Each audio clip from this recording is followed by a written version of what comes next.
नमस्कार विद्यार्थी मित्रों, कैसे हैं? जैसा कि हमने पहले पार्ट में देखा हुआ था, अंधेरी नगरी को लेकर हमारी बात हुई है और जिसमें हमने क्या देखा हुआ है कि भाग एक हमारा जो रहा है, जिसमें बात की थी कि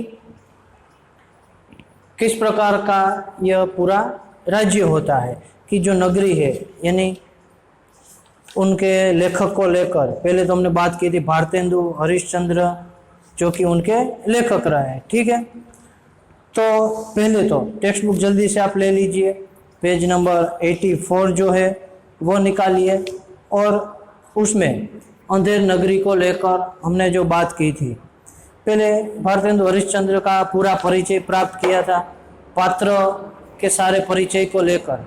अब हम आधे से भी ज़्यादा भाग तो नहीं कह सकते, पर हमारा एक दृश्य जो है वो ख़त्म हुआ था, जिसमें क्या बात हुई थी कि महंत जो है वो अपने दोनों ही चेले गोवर्धन दास और नारायण दास, उन दोनों को लेकर है वो चलता है और एक नगरी की ओर जाता है। वहाँ जैसे कि हमने देखा कि क्या होता है, एक को पूर्व की ओर भेजते, एक को पश्चिम की ओर भेजते हैं और उसी के ही चलते हैं। क्या होता है कि जैसे ही गोवर्धन दास एक कुंजड़ीन के पास जाता है, भाजी का भाव पूछता है, तो क्या कहता है कि टके से सब कुछ बातें हुई, दोहरा रहा हो, तब तक आप जल्दी से एडजस्ट हो जाइए और बुक, नोटबुक, पेन वगैरह भी आप ले लीजिए। ठीक है, मैं जल्दी से दोहरा दूँ तब तक में। तो इस तरह हमने देखा हुआ था कि कुंजड़ीन ने भाव क्या बताया कि टके शेर की भाजी है, तो वहाँ से आगे गया, खुश हो गया, आगे जाता हलवाई से कहता है कि खाजा है, वो क्या भाव है, तो उनका भी टके शेर था, इसलिए पूछा कि कौन सी नगरी है, तो कहता है कि अंधेर नगरी। यहाँ के राजा कौन है, तो कौन थे, चौपट राजा। तो इस प्रकार चौपट, अंधेर नगरी, चौपट राजा, टके शेर भाजी और टके शेर खाजा, एक आम प्रचलित कहानी है जिसको हम आनंद भी उठा सकते हैं। ठीक है, फिर बात हुई थी कि इस प्रकार यह सभी जो है वो फिर मिलते हैं, नारायण दास और महंत एक ओर से, गोवर्धन दास एक ओर से, और बात हुई कि जब महंत ने सुना कि इस तरह का यहाँ कोई भेदभाव नहीं है, सभी को एक ही तरह की चीज़ें मिल रही है, तो इसलिए उन्होंने क्या किया कि वो सीधा ही सब कुछ जानकर कहने लगे कि ऐसी नगरी में एक क्षण भी रहना उचित नहीं है, हम तो जा रहे हैं। पर गोवर्धन दास जो है वो नहीं मानता है, वहाँ रुका हुआ होता है। उसके बाद का हमारा दूसरा दृश्य जो था, दूसरा दृश्य, वहाँ पर हम पहुँचेंगे। तो उनकी हम मुख्य बात करें तो क्या कहा गया कि इस प्रकार एक यह भाग है वो खत्म होता है, कि जहाँ जहाँ भी भाग बदलता होता है वहाँ वहाँ दृश्य है वो बनाए हुए होते हैं। तो इस तरह एक दृश्य पूरा होता है। अब दूसरा स्थान कौन सा है कि राजा, मंत्री, नौकर, पहले पात्र आए थे, इसके अलावा यहाँ कौन कौन पात्र हैं, एक तो राजा है, फिर मंत्री है और नौकर, यह आए हुए थे और अपनी अपनी जगह पर दरबार में बैठे हुए थे और पर्दे के पीछे से क्या स्वर सुनाई देता है कि दुहाई है, यानी कि कोई न्याय करो, ऐसा कोई चिल्लाता हुआ, पुकारता हुआ एक व्यक्ति है, फरियादी जो है वो आता है, क्या कहता है कि दुहाई हो का शब्द सुनाई देता। राजा कहते कौन चिल्लाता है, उसे बुलाओ। तो क्या कहते हैं, कौन चिल्लाता है बुलाओ। दो नौकर एक फरियादी को लेकर आते हैं, उतने में ही कौन आता है, फरियादी। फरियादी को जब राजा ने बुलाया, कहा, तो कहते कि दुहाई महाराज दुहाई, न्याय करो महाराज न्याय करो। राजा बोलो क्या हुआ, फरियादी महाराज कल्लू बनिए की दीवार गिर पड़ी। अब यहाँ से ये पूरी कल्लू बनिया बनिए, ठीक है, कल्लू बनिए की दीवार गिर पड़ी है, सो मेरी बकरी उसके नीचे दब गई, न्याय हो। ये पूरी चेन जो है एक के बाद एक क्रम अब जो कैसे शुरू हो रहा है वही देखने की बात है कि किस प्रकार का न्याय वहाँ चल रहा था। तो कल्लू बनिए की दीवार गिर गई, जिनके कारण फरियादी कह रहा है कि मेरी बकरी जो है वो नीचे दब गई, तो अब न्याय कीजिए। राजा कल्लू को पकड़ कर लाओ, इसलिए कल्लू बनिए को बुलाने का आदेश दिया जाता है। फिर राजा, क्यों रे बनिए, इसकी बकरी दबकर मर गई। कल्लू बनिए, महाराज मेरा कुछ दोष नहीं, कारीगर ने ऐसी दीवार बनाई। अब कौन आएगा? कारीगर। क्या कहता है कि कारीगर ने ऐसी दीवार बनाई कि गिर पड़ी। वो कहता है कि उसमें मेरा भी कुछ दोष नहीं, क्योंकि कारीगर जो है उन्होंने दीवार ही ऐसी बनाई कि दीवार गिर पड़ी और बकरी दबकर मर गई। अच्छा, कल्लू को छोड़ दो, कारीगर को पकड़ लाओ। राजा क्या कहता है कि तो इसे जाने दो और कारीगर को बुलाओ। कारीगर आता है। क्यों रे कारीगर, इसकी बकरी कैसे मर गई? कारीगर, महाराज चूने वाले ने चूना ऐसा बनाया। अब कौन आएगा? चूने वाला। वो कहता है, कारीगर कहता है कि चूने वाले ने, वैसे देखे तो इस तरह के ये ऑर्डर में रहेगा, ठीक है, अल्प विराम निकाल कर हम इसे एरो ही कर दे तो वही रहेगा, ठीक है। तो चूने वाला है वो आकर क्या कहता है कि महाराज मेरा दोष नहीं, चूने वाले ने ऐसा चूना खराब कर दिया कि जिनके कारण दीवार गिर पड़ी। अब राजा पूछता, अच्छा इस चूने वाले को बुला। चूने वाला को बुलाया जाता है। कहता है, क्यों रे चूने वाले, इसकी बकरी कैसे मर गई? तो अब क्या उत्तर देगा, देखते हैं। क्या कहा है कि महाराज भिस्ती ने चूने में पानी ज्यादा डाल दिया, इसी से चूना कमजोर हो गया। क्या कहा? अब बारी किसकी आई? भिस्ती की।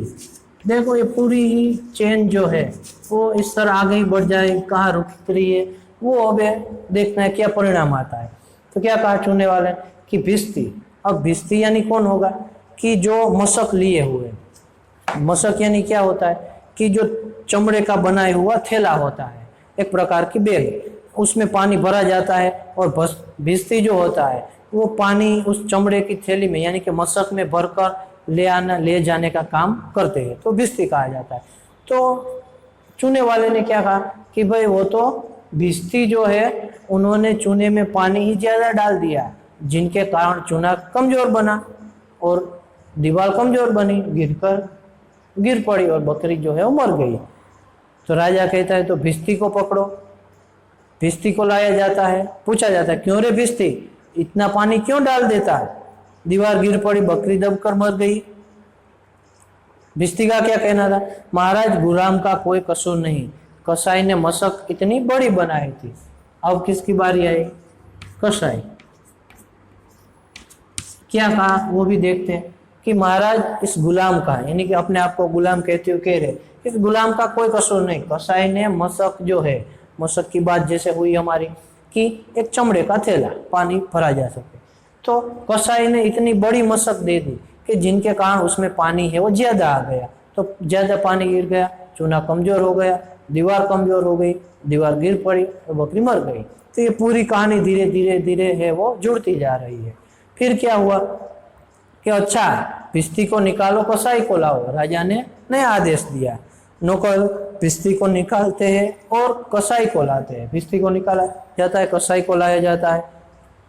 फिर क्या हुआ, क्यों रे कसाई, तूने ऐसी मशक क्यों बनाई? तो उनका क्या जवाब था? महाराज गडरिये ने टके की ऐसी बड़ी भेड़ मेरे हाथे बेच दी कि मशक बड़ी बन गई। किनका नाम आया? गडरिया। गडरिया यानी कौन होगा कि जो भेड़ बकरियां रखने वाला है, चराने वाला जो होता है, उसे गडरिया कहा जाता है। तो क्या कहा कसाई ने कि गडरिया ने टके में, क्योंकि वहां तो सब टके में ही मिलता था, टका यानी क्या वो तो कॉलम ने समझा था, ठीक है। तो अब देख लेना कि टके में ऐसी बड़ी भेड़ मुझे बेच दी कि जिनके कारण मशक जो है वो बड़ी बन गई, तो मैं क्या करूं? उनका जवाब यह था। तो राजा, अच्छा कसाई को निकालो, गडरिये को लाओ। राजा का क्या कहना था? चलो तो गडरिये को बुलाओ। कसाई निकाला जाता है और गडरिया है उसे लाया जाता है। राजा, क्यों रे गडरी, ऐसी बड़ी भेड़ क्यों बेची? अंत में गडरिया था, महाराज उधर से कोतवाल की सवारी आई, भीड़ भाड़ के कारण मैंने छोटी बड़ी भेड़ का ख्याल ही नहीं किया, मेरा कुछ कसूर नहीं। क्या हुआ कि कहाँ तक बात पहुंची? कोतवाल तक। कोतवाल यानी कि एक तरह से कहे तो कौन होगा? वह राज्य का एक प्रकार का अधिकारी, एक मंत्री भी कह सकते हैं, वो कोतवाल। तो उन्होंने कहा कि भाई गडरिया कह रहा है कि जब ये कसाई है मेरे पास ये भेड़ लेने आया, तब कोतवाल ने धाम धूम पूर्वक ऐसी सवारी निकाली कि ऐसे भीड़ भाड़ में मुझे ख्याल न रहा कि ये बड़ी भेड़ है, और मैंने उसे दे दी। ठीक है, उसमें मेरा कोई कसूर नहीं है। इस प्रकार कहते हुए वो अपने आप को है छुड़ा रहा था। अब क्या होता है कि राजा कहते हैं तो कोतवाल को पकड़ कर ले आओ। राजा, फिर कोतवाल को पूछा जाता है, राजा है कहते क्यों रे कोतवाल, तूने सवारी धूमधाम से क्यों निकाली कि गडरिये ने घबरा कर बड़ी भेड़ बेच दी। कोतवाल को क्या पूछा जाता है कि तूने ऐसे धाम धूम से सवारी भाई क्यों निकाली, जिनके कारण घबरा कर ये गडरिया जो है उन्होंने बड़ी भेड़ बेच दी है। तो कोतवाल के पास अब कुछ जवाब बचा नहीं। क्या कहा उन्होंने, महाराज मैंने कोई कसूर नहीं किया, मेरा कोई गुनाह नहीं है, कोई कसूर नहीं है। राजा, कुछ नहीं, ले जाओ कोतवाल को अभी फांसी दे दो। क्या हुआ, सभी कोतवाल को पकड़कर ले जाते हैं, और अंतिम हमारा यह राजा का आदेश जो है कोतवाल पर आकर रुकता है, अटकता है। क्या होता है, कोतवाल के पास कोई चारा न था, कहा कि भाई मेरा उसमें कोई कसूर नहीं है। तो राजा ने क्या आदेश दिया कि नहीं, इसे पकड़ कर ले जाओ और अभी फांसी दे दो। सब उनके मंत्री उसे ले जाते हैं। ठीक है, यहाँ तक का ये हमारा दूसरा दृश्य दिया गया है। ठीक है, क्या बात आई, यह मुख्य पात्रों को लेकर ये अलग अलग लोग आते। फरियादी कलुबनिया का नाम, वो कारीगर का नाम देते, वो चूने वाले का, भिस्ती का, कसाई का, गडरिये का, कोतवाल का, और वहां आकर अंत में गुनाह किसी का था, सजा भी किसी को मिल रही। यहाँ पर ही कहानी खत्म नहीं हो रही, और भी एक बहुत बड़ा यहाँ से मोड़ आने वाला है, देखते। पर ये आप पहले जल्दी से नोट कर लीजिए। ठीक है, इसके बाद हमारा अंतिम तीसरा दृश्य है वह बाकी रहेगा। ठीक है, तो तीसरे दृश्य से ही हम आगे बढ़े। तो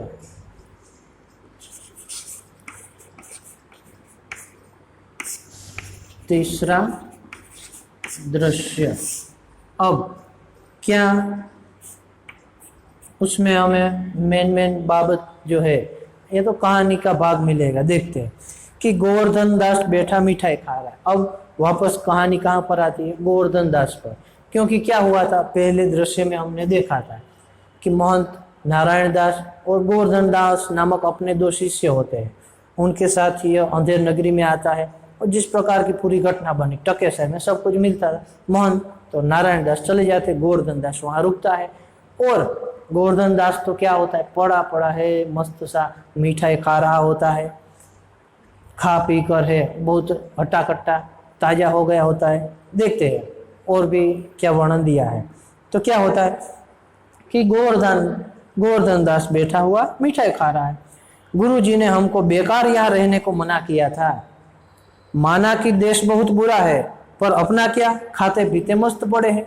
वो क्या सोच रहा था कि गुरुजी ने तो बेकार में ही यहाँ रहने से मना किया, यहाँ तो कोई दिक्कत नहीं है, मैं तो मस्त खाते पीते हुए पड़ा हुआ हूँ, तो यह कुछ बुरा नहीं है। उतने में 4 सिपाही 4 ओर से आकर उसको पकड़ लेते हैं। क्या होता है, गोवर्धन दास को सिपाही का पकड़ लेना। गोवर्धन दास को जैसे ही ये बैठे बैठे, वो तो अपनी सोच में पड़ा हुआ था कि इसमें भी क्या बुरी बात, यहाँ रुक गए होते तो आराम से खाते पीते रहते ना, ये महंत भी क्या बात है। और इतने में तो 4 सिपाही आए, चारों ओर से उसे पकड़ लिया और फिर उठाकर वो तो ले जाने लगे। अरे चिल्लाने लगा सिपाही, चल बे चल, मिठाई खाकर खूब मोटा हो गया, आज मजा मिलेगा। क्या कह रहे थे, उठाते हुए कह रहे थे कि चल मिठाई खाकर मोटा हो गया, चल आज तुम्हें मजा होगा। गोवर्धन दास घबरा करो तो घबरा गया, उसे तो पता ही नहीं था कि क्या हो रहा है, क्यों है। अरे यह आफत कहाँ से आई, अरे भाई मैंने तुम्हारा क्या बिगाड़ा है जो मुझे पकड़ते हो। क्या कहते हैं कि मैंने क्या बिगाड़ा, मुझे पकड़ते हो, कैसी आफत है। इस प्रकार वो तो चिल्ला रहा था। पर सिपाही भी उसे उठाकर ले जा रहे। सिपाही कह रहे, क्या कहा उन्होंने कि बात है कि कल कोतवाल को फांसी का हुक्म हुआ था। पूरी घटना अब वो उसे बताते कि कल जैसे ही फांसी का हुक्म हुआ था, जब उसे फांसी देने को ले गए तो फांसी का फंदा बड़ा निकला। क्या हुआ कि कोतवाल को हुक्म हुआ था, उसे ले गए तो फांसी का फंदा उसके गले के हिसाब से बड़ा होता है, यानी कि कोतवाल है पतला था। तो क्या किया गया, क्योंकि कोतवाल साहब दुबले पतले हैं, हम लोगों ने महाराज से अर्ज की, यानी कि विनती की, अर्जी की महाराज से, क्या कि यह साहब तो दुबले पतले है, इसके गले में तो ये फंदा नहीं बैठ रहा है। तो राजा ने इस पर हुक्म किया कि किसी मोटे आदमी को फांसी दे दो, क्योंकि बकरी मरने के अपराध में किसी न किसी को सजा होनी जरूरी, नहीं तो न्याय न होगा। अब राजा का न्याय देखिए, क्या कहा कि जैसे ही अर्जी की तो कहा कि भले इसे छोड़ दो और कोई मोटा व्यक्ति उसे पकड़ ले आओ, उसे फांसी दे दो, क्योंकि बकरी दबकर जो मरी हुई है तो उनके बदले में किसी को फांसी तो होनी चाहिए, नहीं तो न्याय कैसे होगा। इस तरह राजा का न्याय था। और फिर इन्हीं के कारण ये सिपाही गोवर्धन दास को पकड़कर ले जा रहे थे। गोवर्धन दास तो वापस परमेश्वर और महंत को याद करने लगा। क्या कह रहा था, दुहाई परमेश्वर की, परमेश्वर को याद करता हुआ, न्याय करो। अरे मैं नाहक मारा जाता हूँ, नाहक यानी कि बिना ही कोई कारण से मारा जा रहा हो। अरे यहाँ बड़ा ही अंधेर है, अंधेर यानी कि किसी भी प्रकार की कुछ भी नियम या तो राज्य व्यवस्था नहीं है, यहाँ तो अंधेर ही अंधेर है। गुरुजी आप कहाँ हो, आओ मेरे प्राण बचाओ। और वो गुरुजी को भी याद करने लगा। गुरुजी ने तो वहाँ जाते हुए भी कहा था कि यदि काम पड़े तो मुझे याद कर लेना। तो अंत में है वो गोवर्धन दास का गुरुजी को याद करना।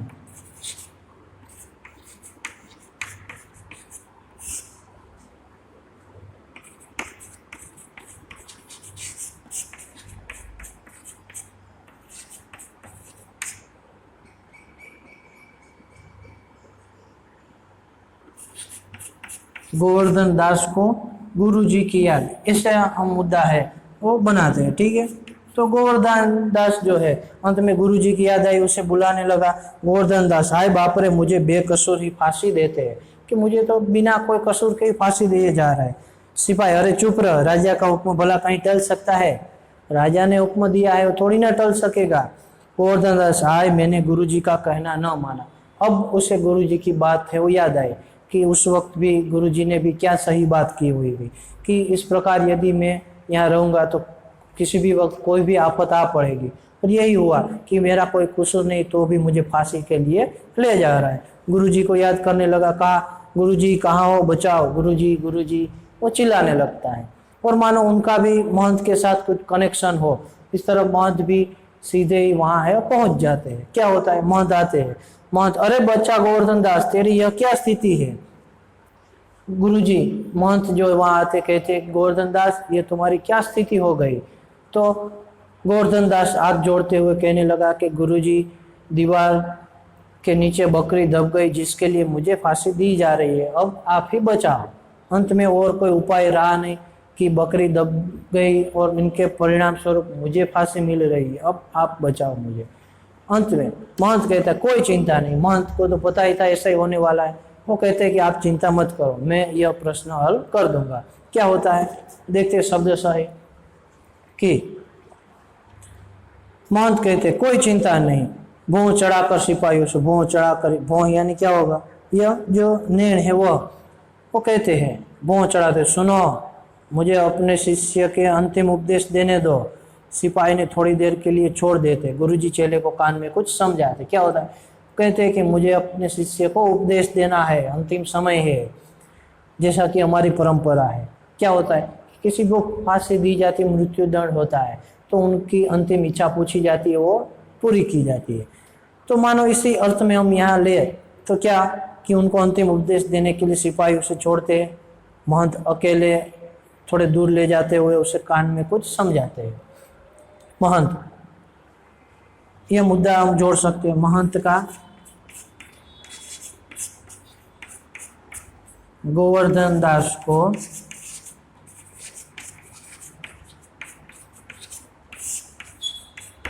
समझाना। महंत जो है वो गोवर्धन दास को समझा रहे थे, यानी कि कान में कुछ बात कह दी। अब क्या होता है वो देखने लायक बात है। क्या कहा, महंत कान में आकर दोनों वहाँ बातचीत करके फिर रहे थे, कहते कि नहीं बच्चा, हम बूढ़े हैं, हमको चढ़ने दो। क्या कहने लगे कि बच्चा हम बूढ़े हैं, मुझे चढ़ने दो, फांसी पर मैं जाऊंगा। इस प्रकार दोनों बहस करते।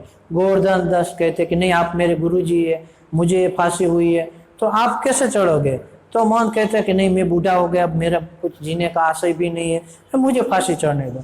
इस प्रकार दोनों में धीरे धीरे बहस होने लगती है, दोनों झगड़ने लगते। सिपाही भी दोनों एक दूसरे को देखकर है चकित हो जाते हैं। राजा मंत्री कोतवाल आते, उतने में तो राजा मंत्री कोतवाल भी वहां पहुंच जाते हैं। राजा, यह क्या गोलमाल है, यह क्या बना रखा है, ऐसे झगड़ रहे हो। सिपाही, महाराज चेला कहता है मैं फांसी चढ़ूंगा, गुरु कहता है मैं चढ़ूंगा, कुछ मालूम नहीं पड़ता कि क्या बात है। राजा को कहा गया कि ये दोनों झगड़ रहे, पर किसी को कुछ मालूम नहीं कि क्या बात है। फिर क्या हुआ, राजा गुरु जी से, बाबा जी बोलो, आप फांसी क्यों चढ़ना चाहते हो। तो कहते हैं कि आप फांसी क्यों चढ़ना चाहते हो, हुक्म तो इससे हुआ है। तो महंत राजा को कहते हैं कि इस समय ऐसी शुभ घड़ी में जो हमारा सीधा स्वर्ग जाएगा। क्या कहता है कि यह ऐसा शुभ समय है कि इस घड़ी में, इस समय पर जिनकी मृत्यु होगी वो सीधा ही स्वर्ग जाएगा। ऐसा वो राजा को समझाते हैं। मंत्री, तब तो हम फांसी चढ़ेंगे। मंत्री ने भी सुन लिया, क्या कहने लगा, तो हम भी फांसी चढ़ेंगे। गोवर्धन दास कहता है नहीं, हमको हुक्म है, मुझे फांसी हुई, मैं जाऊंगा। तो कोतवाल कहते हैं कि हम लटकेंगे, हमारे कारण से तो दीवार गिरी। अंत में उन पर तो आरोप आया था, तो कहते हैं कि हम पर दीवार गिरी है, हम जाएंगे, हम लटकेंगे। राजा कहते हैं सब चुप हो जाओ, सब लोग। राजा के जीते जी कौन स्वर्ग जा सकता है, तो हमको फांसी चढ़ाओ, जल्दी करो जल्दी करो। तो राजा कहता है कि तुम सब कोई चुप हो जाओ, फांसी मुझे होगी क्योंकि स्वर्ग सबसे पहले मैं जाऊंगा। और इस तरह कहता है कि मुझे फांसी पर लटका दो। राजा को नौकर लोग फांसी पर लटका देते, पर्दा गिरता है। तो क्या अंतिम बात हुई हमारी, राजा को फांसी।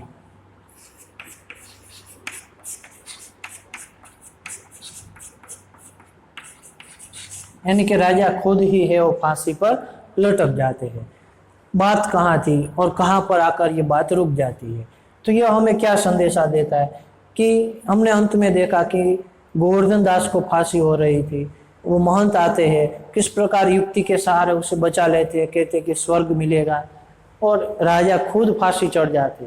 तो हम देखते हैं कि यहाँ कैसा राजा होगा, और ऐसे राजा के चलते उनकी प्रजा भी कैसी होगी कि वहाँ कोई ना व्यवस्था है, कोई न्याय अन्याय की कोई बात नहीं है, कोई समानता नहीं है, कोई भेदभाव नहीं है, मानो सब समान हो कि सोने का भी वह भाव गिन सकते, लोहे का भी वह भाव ही हम कह सकते। तो ऐसे राज्य में रहने से कुछ फायदा नहीं, कभी भी किसी भी प्रकार की ये गोवर्धन दास की तरह आपत्ति आ सकती है, और कोई भी व्यक्ति इससे निकलकर किसी को भी फांसी पर चढ़ा दे सकता है। तो यह कहानी के जरिए, वैसे तो शायद ये बनी बनाई कहानी भी हम कह सकते हैं, पर इनके द्वारा हमें क्या संदेशा दिया गया है कि इस प्रकार के तो कई सारे लोग जो है वो हमारे सामने आते हैं, हमारे जीवन में है मिलेंगे। तो ऐसे लोगों से बचते रहना है, ऐसे लोभ लालचों से हम दूर रहेंगे तो ही हम आसानी से चल पाएंगे। यदि लोभ लालच के सहारे जाएंगे तो किसी भी वक्त संकट हमारे ऊपर आ जाएगा, हम उनसे घिर जाएंगे, और फिर महंत जैसे लोग हो तो हम निकल पाएंगे, नहीं तो हमें भी फांसी चढ़ने की बारी आएगी। तो यही संदेश को लेकर यह पूरी कहानी है वो दी गई है। ठीक है, तो हमारी कहानी यहाँ पर खत्म होती है। आपको होमवर्क एप्लीकेशन के जरिए मिल जाएगी। हालांकि क्या रहेगा कि स्वाध्याय के जो प्रश्न है, कुल मिलाकर 5 प्रश्न दिए गए, वो सभी को आपको फेयरबुक में है वो नोट कर लेना है। ठीक है, तो यह होमवर्क रहेगा। इसके अलावा आपको एप्लीकेशन में भी मिल जाएगा। तो यह पार्ट भी पूरा होता है, हमारा लेक्चर भी यहाँ हम ख़त्म करते हैं। फिर मिलेंगे अगले हमारे लेक्चर के साथ। धन्यवाद। शहर से बाहर एक सड़क पर महंत और 2 चेले बात कर रहे हैं। महंत, बच्चा नारायण दास, यह नगर तो दूर से बहुत सुंदर दिखाई पड़ता है। देख, कुछ भिक्षा मिले तो भगवान को भोग लगे। गुरुजी महाराज, नगर तो बहुत सुंदर है, पर भिक्षा भी सुंदर मिले तो बड़ा आनंद हो। बच्चा गोवर्धन दास, तू पश्चिम की ओर जा और नारायण दास पूर्व की ओर जाएगा। भाजी क्या भाव है? बाबा जी टके से। सब भाजी टके से। वाह वाह, बड़ा आनंद है। यहाँ सभी चीजें टके से। क्यों भाई हलवाई, मिठाई क्या भाव है? टके से। वाह वाह, बड़ा आनंद है। सब टके से। क्यों बच्चा, इस नगरी का नाम क्या है? अंधेर नगरी। और राजा का नाम क्या है? चौपट राजा। वाह वाह, अंधेर नगरी चौपट राजा, टके सेर भाजी टके सेर खाजा। तो बाबा जी कुछ लेना हो तो ले ले। बच्चा, भिक्षा मार कर 7 पैसे लाया हूँ, 3.5 सेर मिठाई दे दो। बच्चा गोवर्धन दास, क्या भिक्षा लाया? गठरी तो भारी मालूम पड़ती है। गुरुजी महाराज, 7 पैसे भीख में मिले थे, उन्हीं से 3.5 सेर मिठाई मोल ली है। बच्चा नारायण दास ने मुझसे कहा था कि यहाँ सब चीजें टके सेर मिलती हैं, तो मैंने इसकी बात का विश्वास नहीं किया। बच्चा, यह कौन सी नगरी है और इसका कौन सा राजा है? अंधेर नगरी चौपट राजा, टके सेर भाजी टके सेर खाजा। तो बच्चा, ऐसी नगरी में रहना उचित नहीं है जहाँ टके सेर भाजी और टके सेर खाजा मिलता है।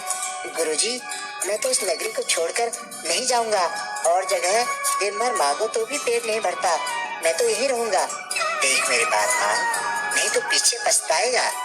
मैं तो जाता हूँ, पर इतने कहे जाता हूँ कि कभी संकट पड़े तो याद करना। कौन चिल्लाता है, उसे बुलाओ तो। दुहाई महाराज, दुहाई। बोलो क्या हुआ? महाराज, कल्लू बनी की दीवार गिर पड़ी, सो मेरी बकरी उसके नीचे दब गई, न्याय हो। कल्लू बनिए को पकड़ लाओ।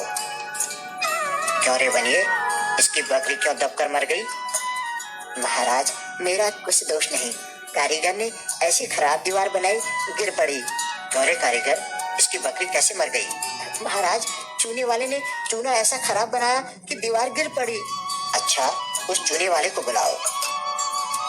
क्यों रे चूने वाले, इसकी बकरी कैसे मर गई? महाराज, भिष्टी ने चूने में पानी ज्यादा डाल दिया, इसी से चूना कमजोर हो गया। तो भिष्टी को पकड़ो। क्यों रे भिष्टी, इतना पानी क्यों डाल दिया कि दीवार गिर पड़ी और बकरी दब गई? महाराज, गुलाम का कोई कसूर नहीं, कसाई ने मशक इतनी बड़ी बना दी कि उसमें ज्यादा पानी आ गया। अच्छा, भिष्टी को निकालो, कसाई को लाओ। क्यों रे कसाई, तूने ऐसी मशक क्यों बनाई? महाराज, गडरिये ने टके की ऐसी बड़ी भीड़ मेरे हाथ बेची कि मशक बड़ी बन गई। अच्छा, कसाई को निकालो, गडरिये को लाओ। क्यों रे गडरिये, ऐसी बड़ी भीड़ क्यों बेची? महाराज, उधर से कोतवाल की सवारी आई, उसकी भीड़ भाड़ के कारण मैंने छोटी बड़ी भीड़ का ख्याल ही नहीं किया, मेरा कुछ कसूर नहीं। इसको निकालो, कोतवाल को पकड़ कर लाओ। क्यों रे कोतवाल, तूने सवारी धूमधाम से क्यों निकाली कि गडरिये ने घबराकर बड़ी भीड़ भेज दी? महाराज, मैंने कोई कसूर नहीं किया, ले जाओ, कोतवाल को अभी फांसी दे दो। गुरुजी ने हमको नाहक यहाँ रहने के लिए मना किया था, माना कि देश बहुत बुरा है, पर अपना क्या, खाते पीते मस्त पड़े हैं। चल बे चल, मिठाई खाकर खूब मोटा हो गया है, आज मजा मिलेगा। मैंने तुम्हारा क्या बिगाड़ा है जो मुझको पकड़ते हो? बात यह है कि कल कोतवाल को फांसी का हुक्म हुआ था, जब उसे फांसी देने को ले गए तो फांसी का फंदा बहुत बड़ा निकला, क्योंकि कोतवाल साहब दुबले हैं। इस पर महाराज का हुक्म हुआ कि किसी मोटे आदमी को फांसी दे दो, क्योंकि बकरी मरने के अपराध में किसी न किसी को सजा होना जरूरी है, नहीं तो न्याय न होगा। दुहाई परमेश्वर की, अरे मैं नाहक मारा जाता हूँ, अरे यहाँ बड़ा ही अंधेर है। गुरुजी तुम कहाँ हो? आओ, मेरा प्राण बचाओ। हाय बाप रे, मुझ बेकसूर को फांसी देते हैं। अबे चुप रह, राजा का हुक्म भला कहीं टल सकता है? मैंने गुरुजी का कहना न माना, उसी का यह फल है। गुरुजी कहाँ हो? गुरुजी, गुरुजी। अरे बच्चा गोवर्धन दास, तेरी यह क्या दशा है? गुरुजी, दीवार के नीचे बकरी दब गई, जिसके लिए मुझे फांसी दी जा रही है। गुरुजी बचाओ। कोई चिंता नहीं, सुनो, मुझे शिष्य को अंतिम उपदेश देने दो, तब तो गुरुजी हम अभी फांसी चढ़ेंगे। नहीं बच्चा, हम बूढ़े हुए, हमको चढ़ने दो, यह क्या गोलमाल है? महाराज, चेला कहता है मैं फांसी चढ़ूंगा, गुरु कहता है मैं चढ़ूंगा, कुछ मालूम नहीं, पता करो क्या बात है। बाबा जी बोलो, आप फांसी क्यों चढ़ते हैं? राजा, इस समय की शुभ घड़ी में जो मरेगा सीधे स्वर्ग जाएगा, तभी तो हम फांसी चढ़ेंगे। नहीं, हमें हुक्म है, हम लटकेंगे, हमारे कारण दीवार गिरी। चुप रहो सब लोग। राजा के जीते जी और कौन स्वर्ग जा सकता है? हमको फांसी चढ़ाओ, जल्दी जल्दी करो।